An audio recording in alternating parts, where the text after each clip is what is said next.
dengan sayapku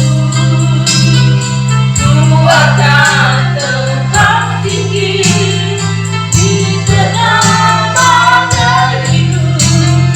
Ku tak menyerah, kau Tuhan,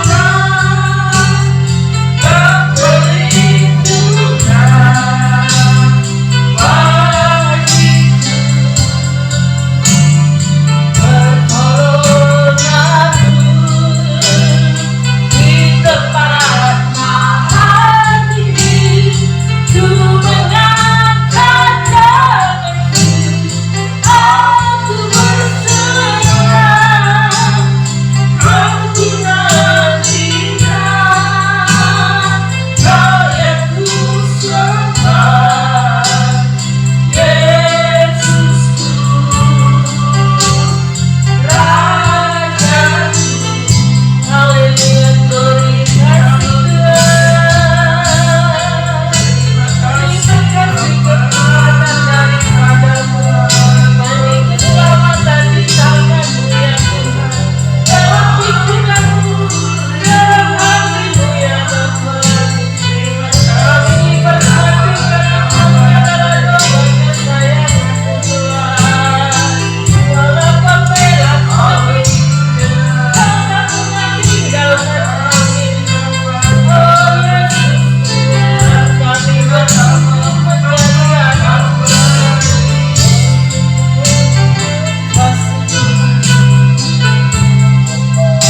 Malahan tinggi ku mengangkat tanganku, aku berseru. Saya serahkan pada hambanya untuk menyampaikan firman Tuhan. Kau yang ku sembah, Yesusku, Rajaku. Dengan sayapmu, ku akan terbang tinggi di tengah badai hidup. Ku tak menyerah, kau ku nantikan, kau yang ku sembah, Yesusku, Rajaku. Dengan sayapku ku akan terbang tinggi di tengah badai hidup. Ku tak menyerah, kau ku nantikan, kau yang ku sembah, Yesusku, Rajaku. Yesusku, Rajaku. Yesusku, Rajaku. Kita berdoa. Terima kasih Yesus untuk Bapa pada pagi hari ini. Hari ini kita jadi kebenaran firman Tuhan. Oh, berbicara pada kami sebenarnya dan kami saat ini. Karena sudah Bapa, haleluya, amin. Shalom. Kita bersyukur pada pagi hari ini dalam kesempatan dapat memuji menyembah Tuhan. Kita akan buka firman Tuhan dari Roma pasal 12 ayat 2. Janganlah kamu menjadi serupa dengan dunia ini, tetapi berubahlah oleh pembaruan budimu, sehingga kamu dapat membedakan manakah kehendak Allah, apa yang baik, yang berkenan kepada Allah, dan yang sempurna. Amin. Silakan duduk. Sini di judulnya itu hidup memahami dan menerima. Ya gampang sih, tapi untuk melakukan tidak segampang itu kan. Nah, mengapa kita harus menerima itu sulit? Manusia secara alami suka mengendalikan keadaan. Ketika kenyataan tidak sesuai dengan ekspektasi, timbullah kekecewaan, kemarahan, dan penolakan. Namun kehidupan iman adalah tentang gimana kita belajar menerima. Menerima bukan berartinya menyerah atau pasrah tanpa usaha, melainkan mengakui kedaulatan Tuhan. Dalam hidup ini kita sering dihadapkan pada dua situasi yang berat, memahami dan menerima. Memahami mengapa Tuhan mengizinkan sesuatu yang terjadi. Kita harus memahami apabila kita mendapat, maksudnya ada sesuatu yang kita alami tidak sesuai dengan ekspektasi kita. Kita harus memahami bahwa apa yang kita alami, bahwa itu semuanya kehendak Tuhan. Kita belajar ikhlas menerima sesuatu walaupun hal yang sangat susah, segala sesuatu yang sangat berat. Jadi kita memahami bahwa segala sesuatu seizinnya Tuhan itu terjadi. Yang kita alami saat sekarang udah mengalami duka, kemudian belum sampai 100 hari, kurang lebih 80-an hari, 14 hari lagi akan menuju 100 hari. Disitulah rupanya rumah terbakar. Orang datang ke sana dikasih kesumbangan kepada Popo, udah umur 80-an tahun. Orang nanya gimana keadaan mama dan sebagainya. Kalau saya sih, kalau udah rumah terbakar ya sudahlah, kita kan punya gaji. Untuk apa kita ngambil di situ? Itu kita harus juga memahami ya, kita berdoa. Jadi kita belajar untuk memahami keadaan segala sesuatu Tuhan izinkan terjadi. Maka disitulah sampai gembalanya gereja itu kasih baju tuh 4 orang itu sama seragam. Ya puji Tuhan lah Edi dulu enggak menimba dah pulang. Apa mau kencing kah, mau berak kah, mau makan dulu mana? Sekarang udah gantar ke WC dan sebagainya. Sayang dia ada mama. Mama ada di samping dia, bagaimana? Asun aliong begitu. Nah disitulah kita harus mama itu terjadi situasi yang tidak rupanya itu yang disampaikan. Itu yang harus terjadi. Maka kita memahami mengapa Tuhan mengizinkan sesuatu terjadi. Harapannya itu dengan seperti itu dia lebih bisa nolong Tuhan, minimal dia mengandalkan Tuhan. Maka kamu itu harus bayang begitu. Nah, itulah yang terjadi di kehidupan keluarga kita. Dan kita harus menerima kenyataan. Waduh, kalau menerima itu sakit sekali, jujur. Pokoknya uang itu harus kembali dengan utuh. Waduh, saya dah, aduh Tuhan, ini uang kebakaran, ngapain sama ngambil seperti itu. Itu sampai macam-macam ngomong, aku bilang, nangis aku malam Tuhan, aku udah lakukan yang terbaik dan sebagainya. Kita harus memahami, kita harus menerima kenyataan sakit, serius. Dimarah lagi, dimaki lagi saya. Bukan sesuatu yang baik kan? Untuk memahami dan menerima tidak gampang, malaikat Tuhan gampang, sakit. Sampai ditelepon marah mereka itu, ini karena kamu punya keputusan sebagainya. Ya saya sama ini ambil keputusan, seperti bawa Liwe, kita sama-sama mau mama Liwe dia minta tolong. Nah ada yang positif yang saya alami. Ya puji Tuhan, nah anaknya sudah catat sih. Sampai saya bilang, Tuhan aku nak berbuat baik lagi lah, aku dah nyerah lah. Tapi ingat lagi 3 kali, jangan jemu-jemu berbuat baik. Menerima keadaan, kita sudah bantu, akhirnya waktu itu sampai marah. Orang sama semua tahu kejelekan kamu, semua tidak percaya Tuhan. Hampir aku bilang, aku gak pernah berhutang loh, jujur. Buat apa gak pernah aku berhutang selama ini? Seperti itu. Kamu sekolah SMA, SMK aja, anakku sarjana semua, puji Tuhan kan. Akhirnya aku bilang, udahlah ya, aku lagi sibuk. Aku sampai diam. Nah, itu saya menerima kenyataan berapa hari yang lalu, tidak gampang loh, kita bantu. Itulah kenyataan yang ada. Kita bersyukurlah bahwa hal itu yang sering terjadi berlawanan dengan keinginan hati kita. Maksud kita bantu. Minimal laku, kamu udah lakukan. Terima kasih ya Bu ya, udah baik kamu. Aduh, kalau terima itu bilang puji Tuhan langsung melompat, tuh bilang waktu. Tapi ini seolah uang kembali harus utuh dan sebagainya, gini dan sebagainya. Nyaman. Dalam kebakaran ini 2 kali saya dimarah itu, langsung saya lari ke CU. Di depan mereka Parma itu. Sampai ngomong ke arah di sini. Aku bilang ini kebakaran, kita nggak ngomong siapapun, aku bilang. Akhirnya Amin dia bilang, hamba Tuhan itu kalau punya duit tuh ada aja cara Tuhan menolong, buka jalan, kirim uang. Ini malaikat itu kita doakan aja. Apa hubungannya dengan Ellen?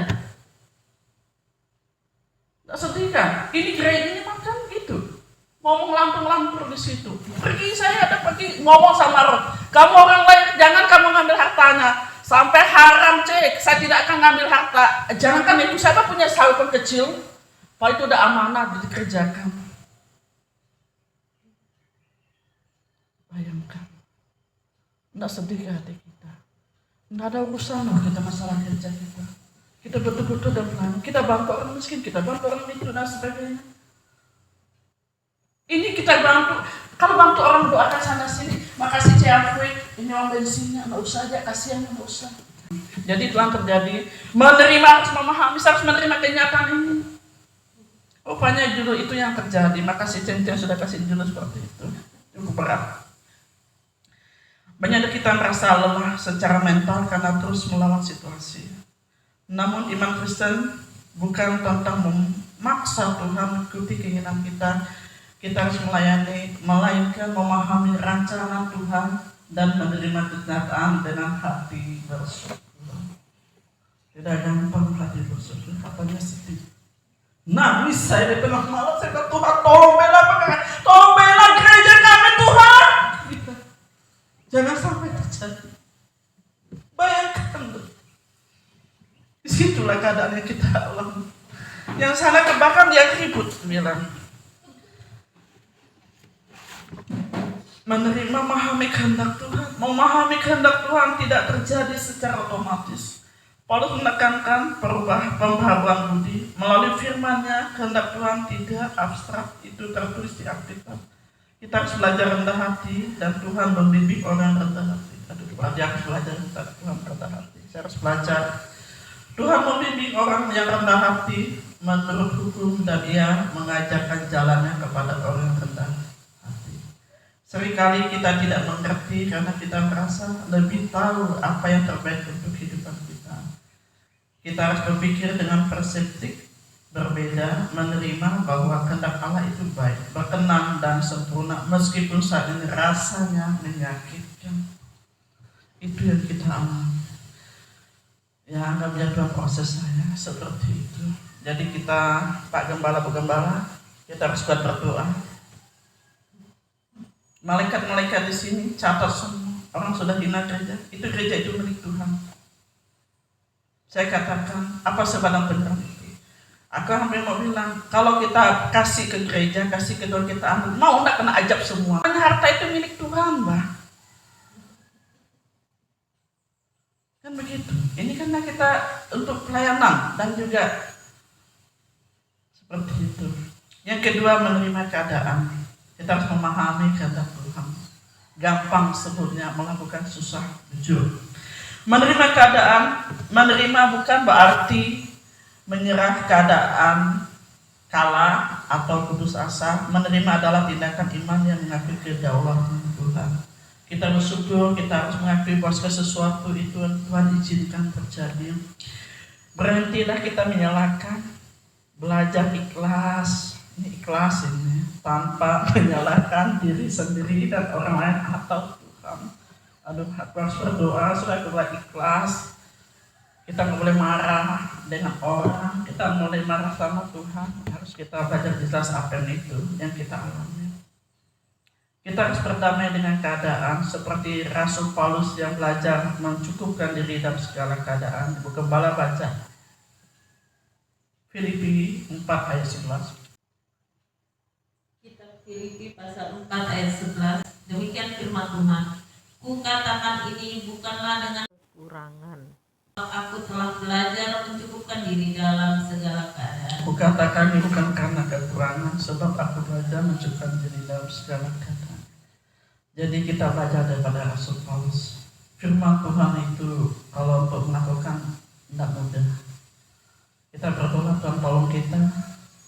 Kita bersyukur hal itu terjadi. Kita harus belajar mencukupkan diri dalam segala keadaan. Dalam keadaan baik, dalam keadaan tidak baik.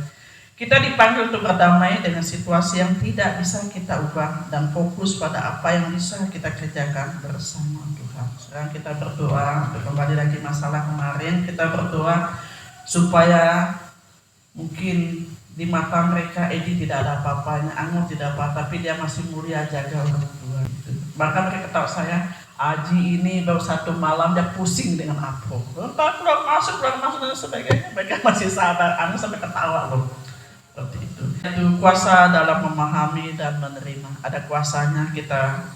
Apa hasilnya jika kita memahami dan menerima? Kedamaian batin saat kita berhenti melawan kenyataan dan menyerahkan pada Tuhan, kedamaian sejati akan muncul. Dan kedua, kita bersikap bersyukur. Menerima berarti bersyukur dalam segala hal, baik atau buruknya, karena kita tahu bahwa Tuhan memegang kendali. Mengucap syukurlah dalam segala hal, sebab itulah yang dikehendaki Allah di dalam Kristus yang bagi kamu. Jadi harus belajar mengucap syukur bukan hanya pada saat kita terima duit. Kita harus mengucap syukur saat kita susah. Kita harus mengucap syukur saat kita dimarah. Saat kita mengucap syukur saat kita dimaki, saat dan sebagainya. Itu tidak gampang. Ya. Kita belajar melalui firman Tuhan pada pagi hari ini. Kita memahami orang, kita memahami segala sesuatu yang diizinkan terjadi. Kita harus juga menerima keadaan maupun sakit dan susah. Yang ketiga, dikuatkan. Tuhan menjadikan penolong setia karena saat kita merasa apa yang kita alami atau kita gagal. Kita percaya bahwa kita menerima dan memahami apapun yang terjadi yang pernah kita alami, supaya karena ada kuasanya, itu pertama akan mendapat kedamaian batin. Yang kedua, bersikap, kita harus bersyukur. Yang ketiga, kita percaya Tuhan ada penolong kita, karena firman Tuhan di tempat ini, pertolonganku ya Tuhan yang menciptakan langit dan bumi. Itu yang kita pegang. Kesimpulannya ialah menerima kenyataan pahit memang tidak mudah. Namun ingatlah bahwa Yesus pun berdoa, bukan kehendakku yang terjadi, melainkan kehendakmu yang terjadi. Saat kita harus belajar ikhlas, Bu Gembala, Pak Gembala, kita di sini. Biar kehendak Tuhan terjadi, bukan kehendak kita. Kita aplikasi lebih, kita harus berdoa pasrah. Kita minta hikmat Tuhan untuk memberikan rencananya. Yang kedua, jangan bersyukur untuk situasi saat ini, karena itulah cara kita menghormati kedaulatan Tuhan. Kita bersyukur pada saat ini, apapun yang kita alami, itu imbasnya ke semua itu. Aku juga bingung karena kebakaran, imbasnya yang lain. Kita serahkan dengan Tuhan apapun yang terjadi. Jangan kita lemah, kita harus kuat, karena justru dalam kelemahan itulah kuasa Tuhan itu nyata. Ingat waktu kita pernah gereja mau ditutup sampai dan muntah darah, dan Roh Kudus bicara lawanmu sudah jatuh. Itu yang saya sudah ingatkan kepada saudara, jangan kalian ngomong gereja kami. Pada saat ini apa yang kita alami, memahami tidak gampang, untuk menerima kenyataan yang pahit tidak gampang. Kita berdoalah untuk saya pribadi supaya tidak putus asa untuk berbuat baik. Itu saja. Jujur saya sudah. Jadi kemarin kamarnya sudah itu, saya bilang mau kalian selesaikan. Saya kan itu karena masih belum kabel lagi belum pasang, itu masih tugas saya. Mereka bilang jangan Kak, jangan Ji, jangan apa, ini kita lakukan untuk apa. Jadi supaya saya kuat begitu. Bayangkan saya udah buat baik, aduh bahasa yang tidak enak. Jadi seperti itu. Kalian jangan lupa berdoa untuk saya pribadi. Saya juga manusia. Banyak hal yang saya alami yang dapat keluarga saya. Dulu Mama Liwe, saya juga dimarah. Kita bawa Liwe ke sana, kita juga marah, enggak kompromi. Itu saja ya, kita bersyukur Liwe sudah enak, Mama Liwe juga sudah pray, sudah lebih muda dari saya. Dia bilang dia lebih muda dari saya. Kita bersyukurlah, kita sapa dulu.